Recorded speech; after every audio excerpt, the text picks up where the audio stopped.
Good morning, everyone. Welcome back to our channel जोमिनिया एडुमिनिया के अंतर्गत आपका फिर से स्वागत करते हैं। तो आज आपके समक्ष एक नई वीडियो लेकर आए हैं हम। हिंदी अध्यापिका होने के नाते शकुंतला सिंधु मैं आपका हार्दिक अभिनंदन करती हूँ। तो यहाँ पर देख लीजिए, कविता नंबर 3 है हमारी, क्लास 10वीं। कवि का नाम है देवदत्त द्विवेदी जी। छोटा नाम है देव, पूरा नाम है देवदत्त द्विवेदी। और कविता का नाम है सवैया, यानी 2 भागों में इनको डिवाइड किया गया, 2 भागों में बांटा गया है। एक का नाम है सवैया, जिसमें श्री कृष्ण के, इसके अंतर्गत श्री कृष्ण के राजसी रूप का वर्णन किया। एक राजा जब वो बन गए थे तो कवि देवदत्त द्विवेदी जी ने राजसी रूप का वर्णन किया है कि राजा बनने के बाद वो उनके रूप सौंदर्य कितना चमत्कृत हो जाता है। दूसरा हमारा कविता है यहाँ पर। इसमें बालक वसंत को, यानी यहाँ पर वसंत को एक बालक के रूप में चित्रित किया है। और बालक किसका है? कामदेव का, यानी कामदेव के पुत्र के रूप में वर्णन किया है। और इसी के अंतर्गत, कविता के अंतर्गत जो हमारा 3rd वाला पार्ट है, उसमें राधा के रूप सौंदर्य का वर्णन किया है कि राधा कितनी सुंदर थी। और उसके रंग महल का, उसके जिस महल में वो रहती थी उसका वर्णन किया है। तो चलिए हम अपनी वीडियो स्टार्ट करते हैं।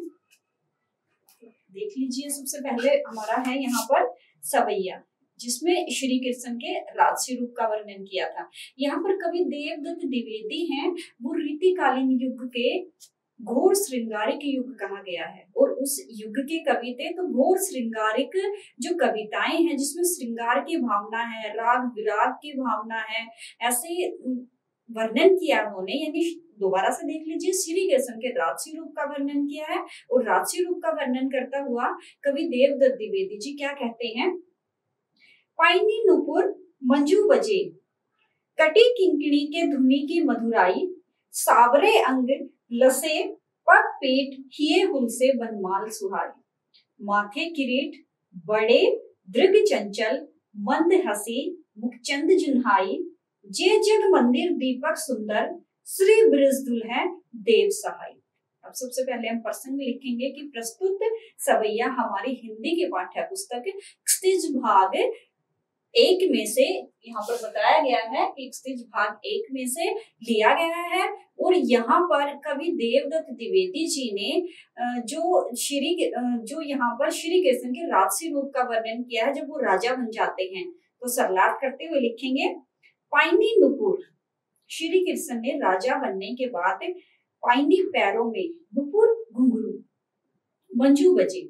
जब श्री कृष्ण राजा बन गए थे तो उन्होंने अपने पैरों में घुंघरू बांध लिए थे, अपने पैरों में पायल पहन ली थी। और उनके चलने से, जब वो श्री कृष्ण चलते थे तो घुंघरुओं की आवाज से आसपास का वातावरण झंकृत हो जाता था। कटी किंकणी, कटी कमर, किंकणी तगड़ी, यानी अपनी करधनी जिसको बोलते हैं, अपनी कमर में उन्होंने करधनी को धारण कर लिया था। के धुनी की मधुराई, और उनकी धुन आसपास के वातावरण को मधुर बना रही है। सावरे अंग लसे पथ पीठ, अब यहाँ पर श्री कृष्ण जी को सावले शरीर के रूप में वर्णन किया श्री कृष्ण जी का। और कहते हैं कि श्री कृष्ण जी सावले शरीर के थे और उनके सावले शरीर पर लसे पथ पीठ, पीले रंग के वस्त्र, लसे अत्यंत शोभायमान प्रतीत हो रहे थे, यानी श्री कृष्ण के राजा रूप को चमत्कृत कर रहे थे। हिये हुल से बनमाल सुहाई, और अपने गले में बनमाल, फूलों से बनी हुई माला को उन्होंने धारण कर लिया था। माथे किरीट, उनके मस्तिष्क पर मुकुट धारण कर लिया था। श्री कृष्ण राजा बन गए थे तो राजा अपने मस्तिष्क पर मुकुट धारण कर लेते हैं जो उनके मान सम्मान का प्रतीक होता है। तो यहाँ पर माथे किरीट, उनके माथे पर मुकुट है। बड़े दृग चंचल, उनके नेत्र हैं, उनके नयन है वो बड़े बड़े हैं और उनके अंदर चंचलता भरी हुई है। मंद हंसी, उनके चेहरे पर मंद मुस्कुराहट है। मुखचंद जुन्हाई, और ऐसा लग रहा है जैसे चांदनी रात इनके चेहरे पर उभर कर आई है, यानी हंसने से आसपास का वातावरण क्या है, वो प्रकाश से भर जाता है, यानी चांदनी रात के समान इनकी सुंदरता को चित्रित किया है। जय जग मंदिर दीपक, यहाँ पर श्री कृष्ण को दीपक के समान बताया है। जिस प्रकार से अंधेरा होने के बाद दीपक चारों तरफ प्रकाश फैलाता है, ठीक इसी प्रकार से जब मंदिर संसार रूपी मंदिर में दीपक सुंदर श्री कृष्ण जी दीपक के रूप में झिलमिला रहे हैं, यानी पूरे संसार को प्रकाशित कर रहे हैं।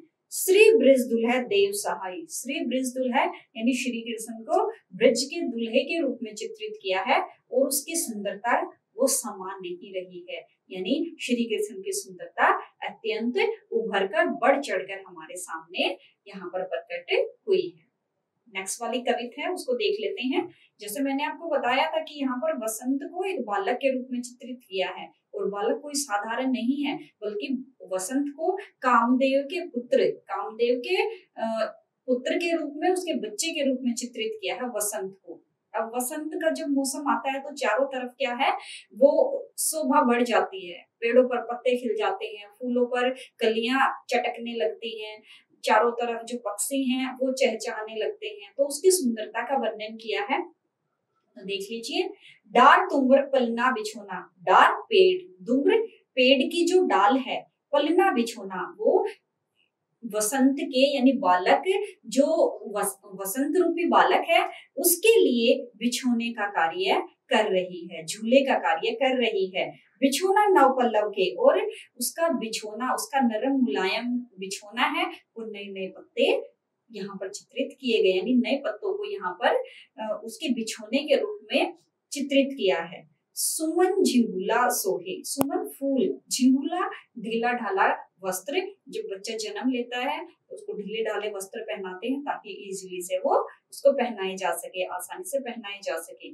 तो यहाँ पर फूलों को उसके ढीले ढाले कपड़े के रूप में, उसके पहने जाने वाले कपड़े के रूप में सोहे, तन छवि भारी दे, उसकी सुंदरता को बढ़ा रहे हैं। यानी बालक वसंत है, उसने फूलों रूपी वस्त्र धारण कर रखे हैं, ढीले ढाले वस्त्र धारण कर रखे हैं जो उसके शोभा को बढ़ा रहे हैं, यानी बालक की शोभा को चमत्कृत कर रहे हैं, बढ़ा रहे हैं। पवन झुलावे, अब बालक को पवन क्या है, वो झुलाने का कार्य करती है।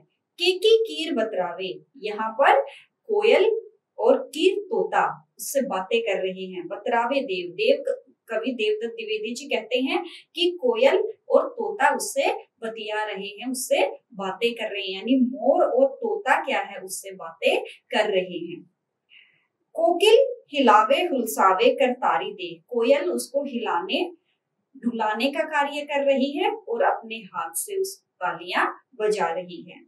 पुरित पराग सो उतारो करे राईमोन, बालक लक्ष्मण अत्यंत सुंदर है, बालक जो वसंत है वो अत्यंत सुंदर है और यहाँ पर उसकी सुंदरता में कहा गया है, जब बच्चे को नजर लग जाती है तो उसकी जो नजर है वो उतारी जाती है। तो यहाँ पर कहा गया है पुरित पराग सो उतारो करे राईमोन, यहाँ पर जो एक कली है वो उसकी नजर को उतार रही है, यानी उसकी राय मौन कर रही है, उसकी नजर को उतार रही है। कंजकली नायिका, कंजकली कली रूपी नायिका, यानी लता रूपी नायिका क्या है, लतान सिर साड़ी दे, लता रूपी नायिका यानी एक नई कली है, उसने अपने सिर पर साड़ी पहन रखी है और उसकी नजर को उतार रही है।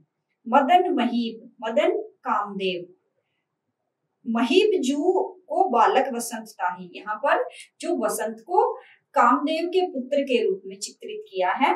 प्रातः ही गुलाब जगावत गुलाब चटकारी दे, और यहाँ पर जब सुबह के समय बालक को जगाया जाता है तो गुलाब के चट की ध्वनि उसको जगाने का कार्य कर रही है, यानी प्रातः ही सुबह जगावत जगा रही है, गुलाब चटकारी दे, उस बच्चे को वसंत रूपी जो कामदेव का बेटा है उसको जगाने का कार्य गुलाब की कली जो चट से खिल जाती है उसको उठाने का कार्य यहाँ पर कर रही है।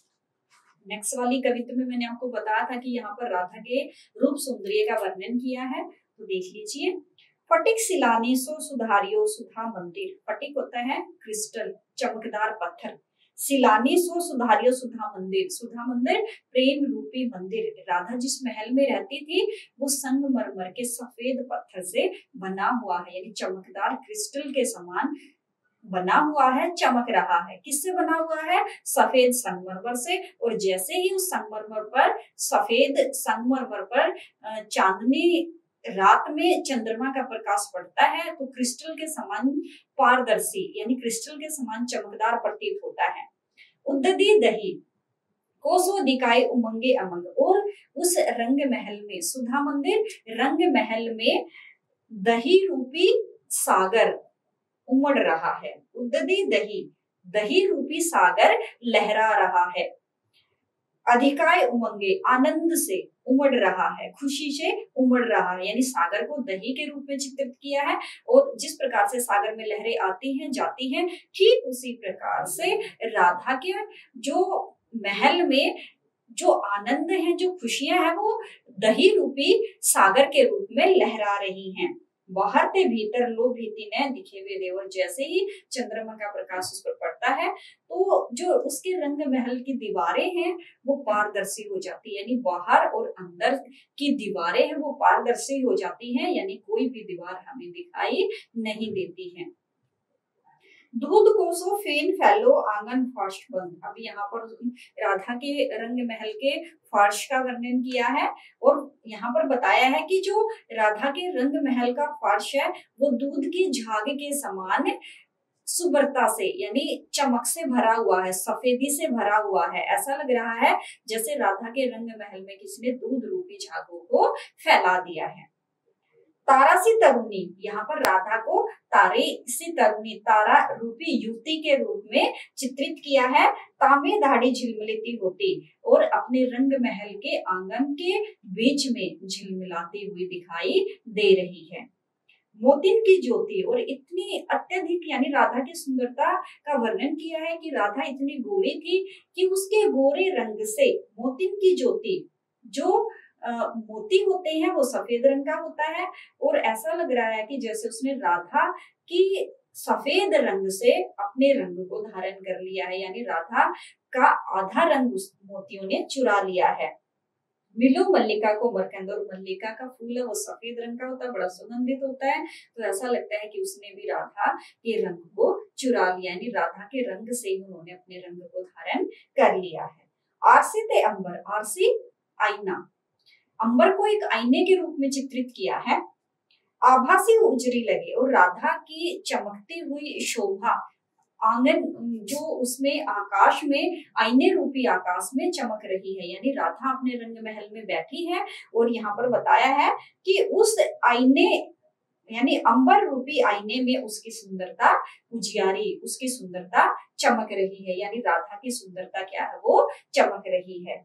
प्यारी राधिका को प्रतिबिंब सो लगत चंद। अब यहाँ पर कवि देवदत्त द्विवेदी जी कहते हैं कि राधा का जो मुख है वो चंद्रमा के समान लग रहा है, यानी ऐसा लग रहा है कि राधा अत्यंत सुंदर है। प्रतिबिंब उसकी छाया को सो लगत चंद, यानी कहने का अभिप्राय है कवि देवदत्त द्विवेदी जी कहते हैं कि ऐसा लगता है कि जैसे चंद्रमा भी राधा की सुंदरता के से चमक रहा है, यानी राधा का जो प्रतिबिंब है वो चंद्रमा में चमक रहा है। राधा की सुंदरता का अत्यधिक वर्णन किया है कवि देवदत्त द्विवेदी जी ने, और यहाँ पर उसके रंग महल का वर्णन किया है कि उसका रंग महल, उसका फर्श है वो दूध के समान है। उस रंग महल में जो दही रूपी समुद्र है वो उमड़ रहा है और क्रिस्टल के समान उसका महल चमकदार है। मैंने आपको पहले ही बताया था कि कवि क्या है, वो घोर श्रृंगारिक यानी रीतिकालीन है, दरबारी कवि हैं और यहाँ पर उन्होंने ब्रज भाषा का वर्णन किया है। यहाँ पर उपमा अलंकार का प्रयोग किया है, रूपक अलंकार का प्रयोग किया है कवि ने अपनी भाषा को सुंदर बनाने के लिए। तो ये इसका विशेष हो सकता है इस कविता का। तो नेक्स्ट वाली कविता में हम आपको फोर्थ वाली जो कविता है उसको लेकर आएंगे नेक्स्ट वाली वीडियो में। आई होप आपको बहुत अच्छे से समझ में आया होगा। Thank you and have a nice day, have a good day.